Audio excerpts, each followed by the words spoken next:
But it's interesting because you see now there is, even on this front, this idea that we cannot even associate with the President of the United States based on one's particular ideology. There's a lack of a respect even for the office there. That's something that this country is simply going to have to move through.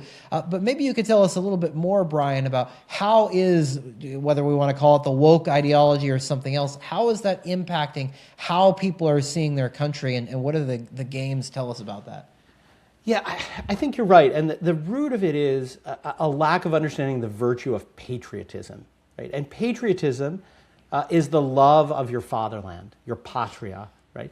And that is actually a virtue, right? It is a vice to detest your country. Now, like with all virtues, there's two extremes, the way we violate that virtue.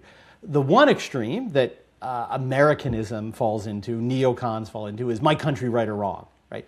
I love my country, so even when it does horrible, immoral things, I love those immoral things, right? That's clearly a defect by excess. But the defect that we saw, I think, on play here is just whatever my country does, I despise. I'm not actually grateful for the good things that there are about our country, just notwithstanding its flaws. Before Pelican Plus, creators had to look for ad revenue from secular social media algorithms, which was an unpredictable way to raise a family. Now Pelican Plus sustains many families, including mine, through our Catholic business. This is only possible due to the support of our Founders Club members. If you're interested in helping save Catholic media and helping families like mine, become a Founders Club member today at pelicanplusfounders.club.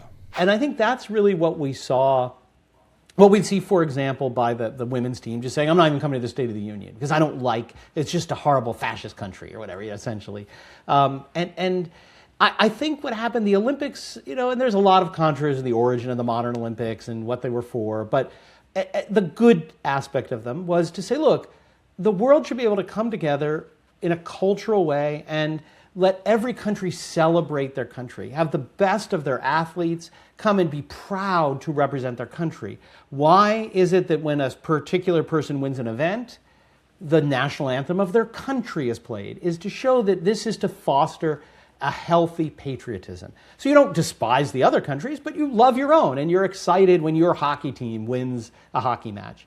Well, unfortunately, I think for too long, the Olympics have become not that, but a tool of political world, on the political world stage.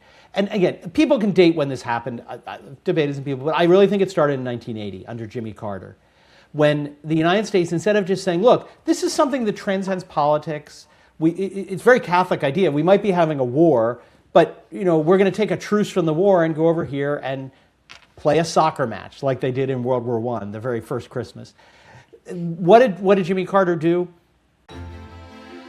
Hey there, thanks for watching. If you want to see the full video, you're going to have to go to pelicanplus.com and sign up for our groundbreaking, truly Catholic platform. You can find your favorite podcasts. You can find your favorite prayers. You can find your favorite authors and even your favorite books. Visit pelicanplus.com and find out more.